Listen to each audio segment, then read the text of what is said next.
Ya hemos visto la fundamentación con todos los procesos anteriores. Ahora vamos a recopilarlos a todos y vamos a ver cómo es que se producen los rayos X.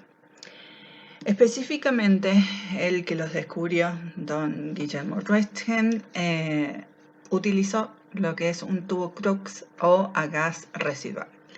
Estos tubos tienen la característica de tener un cátodo, un ánodo, ¿sí?, o anticátodo, y una conexión que le da la diferencia de potencial, que es este aparato que vemos acá. Como pueden ver, es sumamente rudimentario, pero es lo que en un primer momento el que los descubrió utilizó, y que por casualidad las descubrió estas radiaciones que no sabíamos todavía que existían. Entonces, ¿qué es lo que se establece? Principalmente lo que se establece es una diferencia de potencial. Estos tubos, la característica que tienen es que son a gas residual, o sea que en el interior tienen gas. Eso también nos va a permitir que solamente tengamos algún tipo de radiación específica de salida y no todos los tipos de radiación. Que eso ya también lo vamos a reelaborar. Entonces, en primera instancia lo que se establece es una diferencia de potencial, como habíamos dicho. El cátodo se hace incandescente, comienza a emitir electrones por el efecto termoeléctrico, y el efecto Edison crea esa nube de electrones frente al cátodo. El ánodo lo que hace es tomar esos electrones, ¿sí?, y hacerlos que viajen a toda velocidad hacia el ánodo. Al impactar sobre el ánodo, ¿sí?, según la diferencia de potencial que haya entre estos dos elementos, van a viajar más rápido o más lento. Si viajan lento, los electrones ingresan a las órbitas superficiales de los átomos del ánodo. Entonces, la radiación que van a emitir es de larga longitud de onda. Si van a mayor velocidad, el impacto va a ser mayor entonces y van a ingresar a las órbitas más cercanas al núcleo. Entonces, la longitud de onda de la radiación que van a emitir es de corta longitud de onda. ¿Cuáles son las que necesitamos nosotros? Las de corta longitud de onda, ya que los rayos X, por definición, dijimos que son los de menor longitud de onda, tienen en comparación a las otras radiaciones. Entonces, vamos a tener un inconveniente con el anterior tubo. Lo que teníamos es que era a gas residual. Al tener un tubo con gas de esas radiaciones de corta longitud de onda que nosotros podíamos emitir, solamente van a atravesar las ciertas longitudes de onda, porque el gas va a emitir un espectro de líneas. Entonces ese espectro de líneas no me va a dejar que todas las radiaciones X que yo quiera producir salgan, sino que me va a producir solamente, o me va a dejar salir algunas longitudes de onda. Entonces, ¿qué se hizo? Se creó este tubo, que es el tubo termoelectrónico o de Coolidge, que a diferencia del anterior, ¿sí?, lo que tiene es que el gas que contiene está en su mínima expresión, está casi al vacío. Entonces, de esa forma, no me absorbe todas las radiaciones que produce, sino que las deja pasar, es permeable a todas estas radiaciones. Por lo cual, yo voy a conseguir, dependiendo de la diferencia de potencial, radiaciones X de larga longitud de onda o radiaciones X de corta longitud de onda.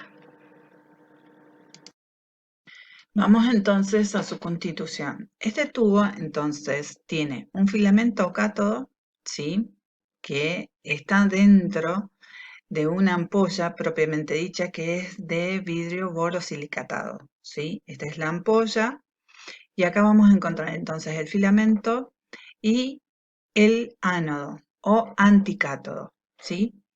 Ya vamos a ver que el ánodo puede ser fijo o giratorio, dependiendo de las características y de lo nuevo que sea.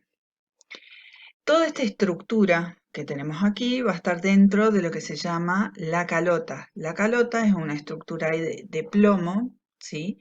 Que está alrededor, que solamente deja una ventana que permite la salida de los rayos X. Entonces, según la inclinación que tenga este ánodo, estos rayos van a salir por esta ventana y todos los que estén reflejados se van a concentrar debido a la acción de la calota. Vamos a ver cuál es la estructura de este mismo tubo a ánodo fijo. Si nosotros tenemos esta estructura a ánodo fijo, la zona de impacto de los electrones es siempre la misma. Entonces de ahí, fíjense que acá se nota más la estructura de la calota y la zona de la ventana donde salen los rayos X. ¿Qué problema tenemos con este tipo de ánodo? Que como es siempre la misma zona la que es impactada por los electrones, sufre mucho más y suele romperse con facilidad. Entonces, por eso se creó la de ánodo giratorio. Este tubo tiene las mismas características, nada más que tiene el filamento que se encuentra aquí y tenemos el ánodo que tiene un rotor que le permite ir girando y de esta forma no presentando siempre la misma zona de impacto. Fíjense que acá también está descrita la calota y la zona de la ventana por donde van a salir las radiaciones X. La zona de impacto se llama mancha focal y dependiendo de su inclinación me va a permitir a mí dar lo que se llama filamento o foco grueso, filamento o foco fino y filamento o foco extra fino. Dependiendo entonces de la inclinación, habíamos dicho que puede dar foco grueso. En este caso pareciera que da dos focos, pero el foco, que específicamente es el que sale por el orificio de la calota, es el foco eficaz u óptico. Este, dependiendo de su grosor, va a podernos ayudar a tomar distintas placas radiográficas. El foco grueso me puede llegar a tomar grandes articulaciones, estructuras mucho más grandes. El foco fino, pequeñas articulaciones, huesos mucho más pequeños. Y el extra fino, por ejemplo, se utilizaría en odontología. Las propiedades de los rayos X son iguales a las de la luz, o sea, son radiaciones, ondas electromagnéticas, tienen la misma velocidad. Además tienen las propiedades de reflexión, refracción, difracción e interferencia, ¿sí? Además tienen la capacidad de producir fluorescencia en ciertas sustancias. Estas sustancias, cuando son impactadas por estas radiaciones, lo que hacen es brillar y cuando cesa esta radiación siguen brillando. A diferencia del efecto de la fosforescencia, que la fosforescencia impacta la radiación, brillan, pero cuando deja de impactar, dejan de brillar también. Otra de las características es que impresionan las placas radiográficas. ¿Qué hacen? Convierten las sales de plata que están sobre la celuloide que la sostiene, ¿sí? Convierten estas sales de plata en plata metálica y entonces dejan una impresión en la placa radiográfica. El tema es que ya en la actualidad se utilizan otros dispositivos para captar la imagen. Esta es llevada luego a una computadora y de esa forma se procesan las imágenes que han quedado impactadas por esta radiación. También lo que hacen es ionizar el aire. ¿Qué quiere decir esto? Que ionizan el aire, que hacen que liberen electrones o que capten electrones. Entonces de esa forma le cargan eléctricamente al aire. Producen además una serie de fenómenos químicos que en el cuerpo humano principalmente producen el aumento, ¿sí?, del metabolismo. Entonces se aceleran todos los mecanismos de reproducción celular, por ejemplo a nivel de la piel, ¿sí?, y por eso pueden producir cáncer de piel, pueden producir caída del cabello, pueden producir, en el caso de las embarazadas, que la diferenciación celular que se está realizando en el feto sea diversa y difusa. Entonces, de esa forma puede crear alguna malformación. Por eso mismo, los técnicos radiólogos o los que se encargan del uso de estos tipos de rayos, permanentemente tienen que estar siendo monitorizados para ver si no tienen algún efecto externo, ¿sí?, a esas cuestiones. Lo que se suele utilizar es colocar un elemento de plomo sobre una placa de odontólogo y la tienen permanentemente en su bolsillo y de vez en cuando verifican si la placa ha dejado su impacto. Si ha dejado su impacto, la radiación en esa placa radiográfica quiere decir que tienen que cesar con la exposición porque ya les estaría afectando demasiado. Esa radiación que sale del tubo radiógeno, ¿sí?, se llama radiación primaria. ¿Estamos? Entonces, pero cuando ingresa al cuerpo, puede convertirse en dos tipos de radiaciones secundarias. Tenemos la radiación secundaria de difusión, que es cuando impacta en el cuerpo, pero se refleja. Entonces, en ese caso, tenemos específicamente casi una reflexión especular en algunos casos o difusa en otras, por eso es que se llama de difusión. Y puede rebotar para cualquier lado, por lo cual nosotros no sabemos, al ser invisible, no sabemos para dónde va a incidir. Por eso específicamente se suele utilizar habitaciones o lugares que sean impermeables a estas radiaciones, que tengan específicamente placas de plomo.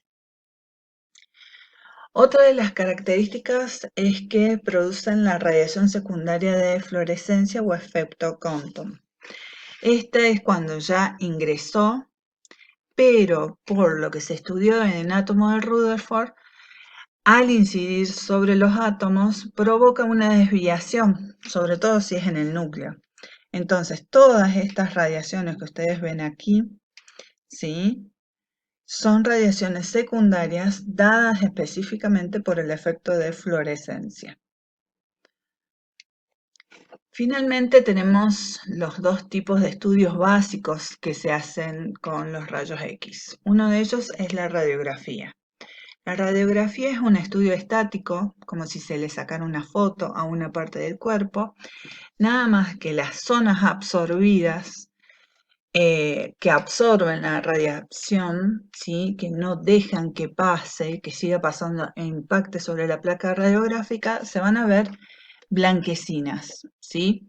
Esencialmente son estructuras que están cargadas de hierro o estructuras que son ricas en el calcio. Entonces ellas van a absorber esta radiación.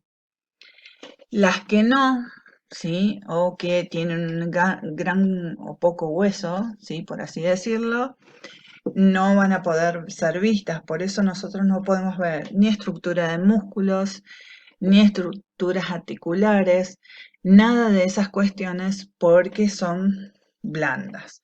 Lo que se puede llegar a ver es la silueta del corazón, pero porque circula demasiada sangre y de esa forma tiene bastante hierro.